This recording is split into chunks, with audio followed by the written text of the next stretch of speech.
The other day, I came across these really cool designs on the awards.com website. These creations had this really unique mask cursor effect. And after doing some research, I decided to go ahead and create my own version using React and FrameEmotion. And that's exactly what I'm going to be showing you in today's video. I've also left the link of the creators in the description below, so if you want to go check them out, you're more than welcome to do so. To get started, I created a brand new React project using npx create React app in the terminal and called the project Mask Cursor. After doing this, I then went into the folder and installed a second package called FrameEmotion, which will be responsible for the motion effects. From here, I then went into the folder and added assets such as the mask image and font families, which will be used for the video. If you want to get access to these assets, I have a link in the description which should take you to the project page on my website. And from here, you can actually get access to the GitHub repository, which has the final project as well as the assets which we use in the video. So once you have successfully completed all these steps, we can now jump right into the build. I also have the Figma file opened up, and this will give us a general idea of what the final design will look like. So let's get right into the first step. So the first step we want to do is we want to go directly into the app.js file. And what we want to do is to delete everything within the header. So let's get rid of all of this. After doing that, we also want to delete the logo. And now we should have a blank screen like so. After doing that, what we want to do is to go into the index.css file. And from here, we want to delete everything within that. In addition, we want to go back into the app.css file here. And we want to delete everything in here. And what we want to do is we want to target the body.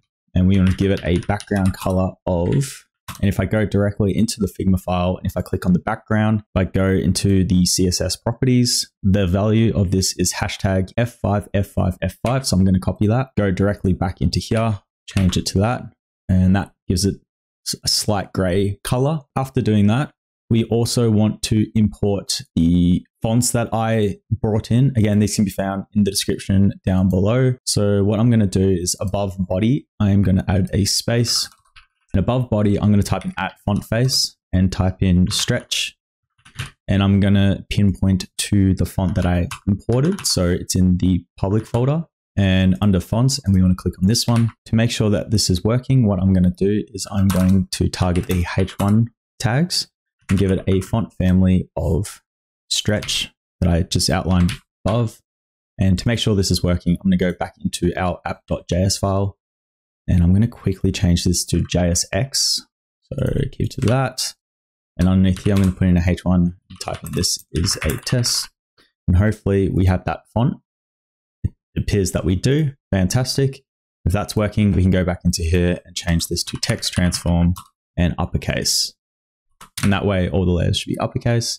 And that way we are following exactly what is shown in the design. Fantastic. And for the font size, let's give it something like 6 rem. And this is what it's looking like. Once you've set all of these properties and your design is starting to look like this, we can now move on to the next step. So what I'm going to do is I'm going to go back into our app.js file here, and I'm going to delete the H1 tag like so, save that. And now it should be a blank screen. What we want to do is we want to create a new component. So before doing that, we want to create a new folder called components. Under components, we want to create a new folder, and this time it's going to be called Mask Cursor. And under Mask Cursor, we want to create 2 file types. So I'm just going to drag this out so it's easy for you guys to see. So the first one is going to be called mask cursor.jsx. And our second file is going to be called mask cursor.css, which is where we'll be doing the styling. And from here, what we want to do is go directly into our mask cursor.jsx file here, type in RAFCE, and this is what it should give us this nice template we can work with. And from here, just to make sure it's working, I'm going to put in a H1 and say this is the component. Fantastic. And with this, what we want to do to make sure it's working, we can go back into our app.js file here. And what we're going to do is to import that. So mask cursor from here. I might close this out so it's easy for you guys to see. So import mask cursor from the file here. And to make sure that this is working, I'm going to import it directly into here. And just to make sure this is working, I'm going to save that. And yep, it appears it's working. As you can see, the text is here. And once that's looking the way it does, we can now move into the next step. So for the next step, what we want to do is we want to delete this H1 tag here. And we want to import the styles of this CSS file here. So let's import that. So it should be called mask cursor.css. And what we can do now is underneath our div here, we want to give it a class name and we want to call this container. This is where the masked effect as well as the normal text will be located. And what we want to do is we're going to create 2 more divs. So the first one is going to be called mask.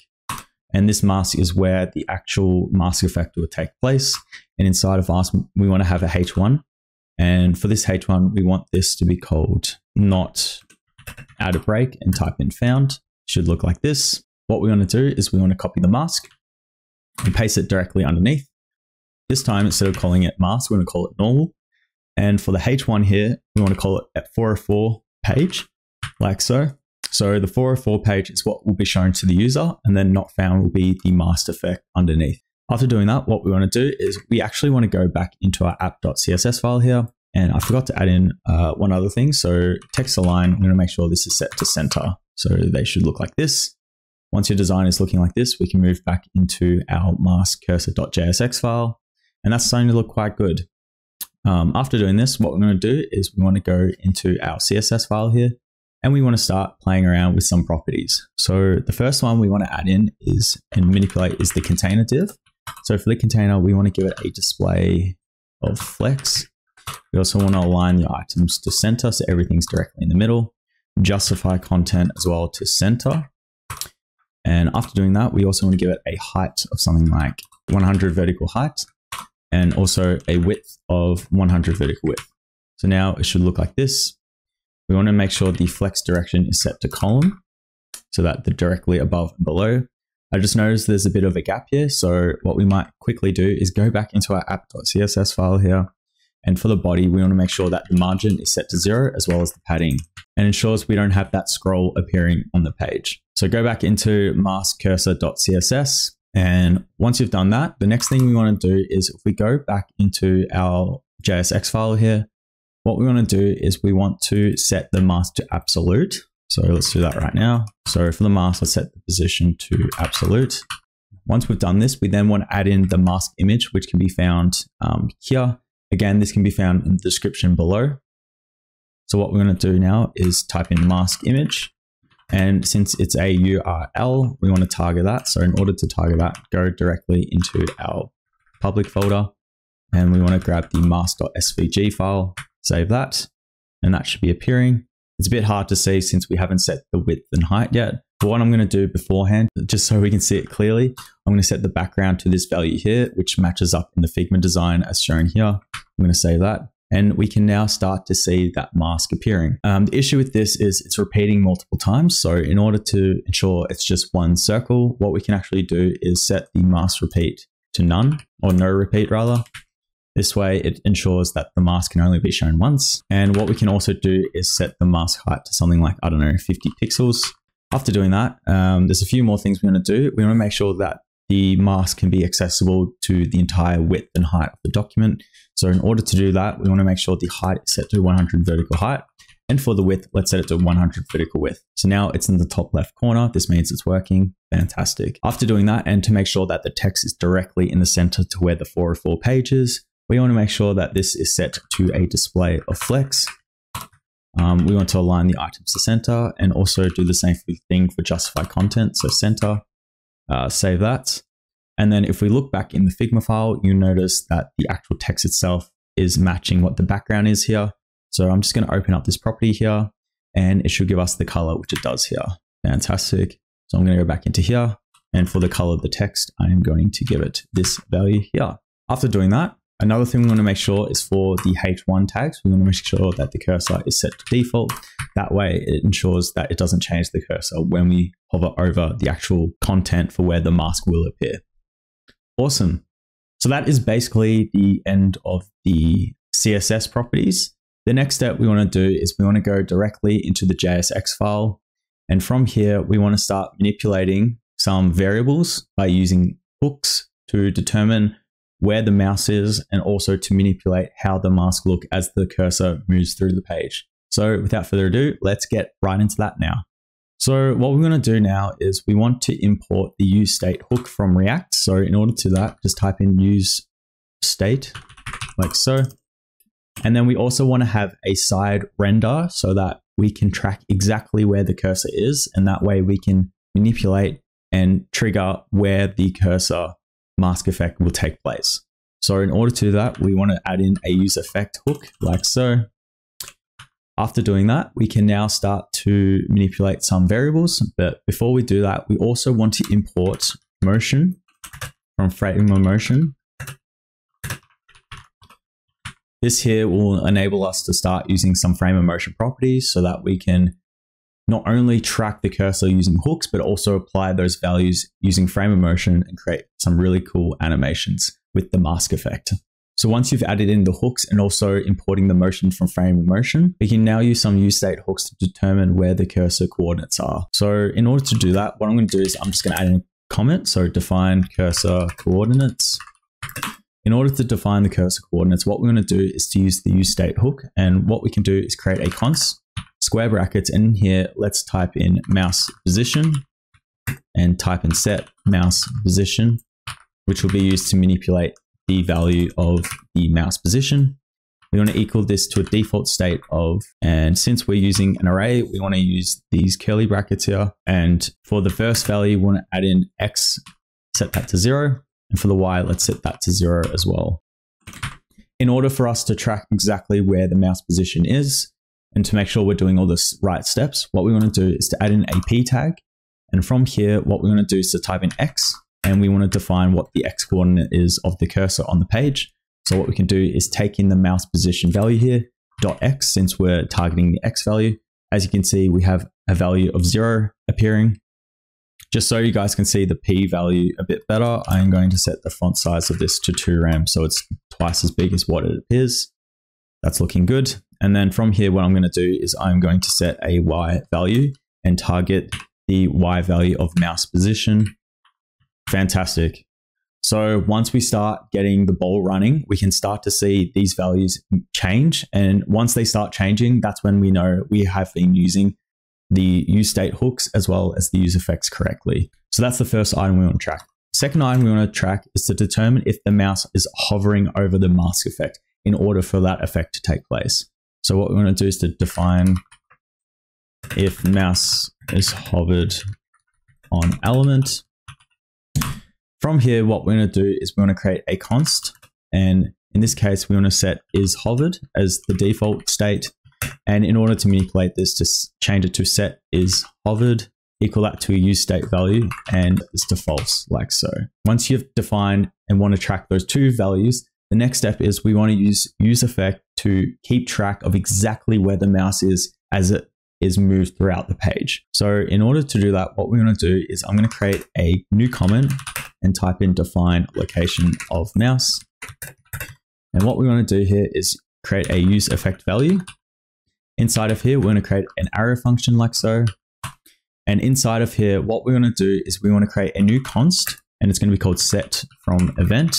It will take in the event value and the parentheses. And then inside of here, what we want to do is we want to manipulate the values here of X and Y. In order to do that, what we can do is use this value here inside of the const. So set mouse position. And inside of here, we want to manipulate the e.client of X. So this basically determines the event client X value. So wherever the cursor goes in here, this value should change. And then for the Y, we want to set this to the e client of Y. By doing this, we have basically created a line where we can basically track where the X and Y coordinates are, depending on where the cursor is. But in order to actually make that possible and to actually be able to see that, what we're going to do is we're going to add in an event listener for that to take place. And we want to make sure that occurs on the actual window itself. And we want to add in an event listener. And this time we want to give it something called mouse move. So anytime the mouse moves, these values here should change, which is the mouse position. And we want to target this value here since it's targeting the event. So now if I come onto the page here, you can see that the coordinates here are changing based off this line of code here, as well as this const, which is starting to look really cool. And in order to avoid it from rendering too many times, what we can actually do is we can return an arrow function. And from here, what we can actually do is copy this exact line of code, but instead of add event listener, we want to remove it. And that way it avoids it from running it too many times. It makes it a lot more efficient. And yeah, that's starting to look really good. And then after doing that, we then want to make sure that the use effect has an empty array. What we're going to do now is once you've defined the cursor coordinates, whether or not the mouse is hovered or not, as well as the location of the mouse, the next step is we're going to use frame of motion to manipulate the properties of the mask element using these coordinates here. And once we do that, we'll be able to determine the positioning of the mask element depending on where the cursor is on the page, as well as manipulating the actual size of it. So we're going to do that right now. So what we're going to do now is, since we have defined our coordinates here, what we can do now is we can actually get rid of this item here. So I'm just going to delete that. After deleting that, if we go into our mask cursor effect, you'll notice once the user hovers over the mask element, the size of this changes dramatically. So what we're going to do is we're going to create a new const to actually manipulate those values. So what we're going to do is underneath use effect, we want to create a new const and call it size. So if the isHovered value is true, in this case it's false as the default, then we want the value to be set to something like 450, so it's quite large. Otherwise, if it's not hovering over the mask div, then we want the value to be set to something like 30. After creating the size variable here, the next step we can actually do is to add in two functions to determine if the user is hovering over the mask. So in order to do this, we can use these two values. So the first one is going to be called onMouseEnter, which equals curly brackets and an arrow function. What we're going to do is to go back into the isHovered const that we created, but instead of taking the isHovered, we're going to create setIsHovered. This way we can actually manipulate the value whether or not it's hovered or not. And on MouseEnter, we want to make sure this is set to true. And what we can do now is we can copy this direct code like so, paste it on here. Instead of doing onMouseEnter, we want to change this to onMouseLeave, and we want to set this value back to false. To make sure this is working, I'm going to console that log out. So let's log out our isHovered value like so. I'm going to go into the console log. To make sure this is working, I'm going to go over to our value here. It changes to true. And if I go outside of it, it's back to false. Fantastic. I'm going to get rid of the console log isHovered. After doing that, what we're going to do is to change and transform this div into a frame of motion div. By doing so, this will enable us to use frame of motion properties within this div. After doing that, the next thing we want to do is to manipulate some of the CSS properties based on the coordinates, as well as whether or not this setIsHovered is true or false. So what I'm going to do is I'm going to target the WebKit mask position. This will determine exactly where the positioning of the cursor will be. So in order to make sure it's working, I'm just going to put in a value of something like 200 pixels. Yep, it's working. And then the second value we're going to put in and to manipulate is the WebKit mask size. And with this value, let's set it to something like 300 pixels. And hopefully that goes up to a different size. That's starting to look really good. Once your design is looking like this and you can see that the WebKit values is actually working, the next step that we want to do is to start actually manipulating these values based off the hooks that we manipulated beforehand. So what we can actually do is, for the WebKit mask position, what we're going to do is to create a template literal by using backticks, a $, and curly brackets. And inside of here, what we want to do is we want to target the mouse position and .x value. We save that. And if we refresh the page, type in pixels, as you can see, depending on where I am on the page, the X value will change. That's starting to look really cool. And if you also want to do and apply the same principle to the Y value. So after doing this, what we want to do is to manipulate this again, copy and paste it within the same backtick. And we want to change this value to Y. We now have this really cool effect appearing, and that's starting to look really, really cool. You may notice that it stays the exact same size, but we want to manipulate the actual size once we hover over a certain element. So what we can actually do is we can actually do the exact same approach. So using template literals, backticks, $, and curly brackets, we can change it to size and set that to pixels. So now if we hover over, this is what is happening, and that's starting to look really cool. You may notice when I hover over the element, the positioning of it isn't quite correct. We want to make sure it's directly in the center. In order to manipulate this, what we can actually do is come back into here. And what we want to do is, using the value of the X coordinate, we want to minus the value of the size divided by 2, like so. And that should put it directly in the center of the X coordinate, which it does. And then we want to apply the exact same principle to the Y value, like so. Save that. And that way, when we hover over, we have this really cool effect. And that's looking really, really cool. You may notice it's quite slow and it's not too intuitive. In order to manipulate the speed and duration, what we can actually do is put in something called transition. Transition will allow us to determine and to transform what type of ease we can use. In this case, I'm going to use something called back out. So if I go into here, we have this really cool effect appearing. You may notice it's quite quick. And in order to actually slow this down, we can add in a comma and add in a second property called duration. Duration allows us to manipulate the actual speed it goes. So let's change it to something like 0.4 seconds. And we have this really cool effect appearing. And that's looking really, really cool. That's basically the end of the video. I hope you guys learned something. If you're struggling with anything, please let me know in the comments below. I'd be more than happy to help you guys out. If you want to see more content related to React, Next.js, or even Framemotion, definitely go subscribe to my channel as I upload about every 2 weeks, since I also have a full-time job and this is something I just do for fun. And yeah, that's basically the end of it. And without further ado, I will catch you all in the next video. Catch you later.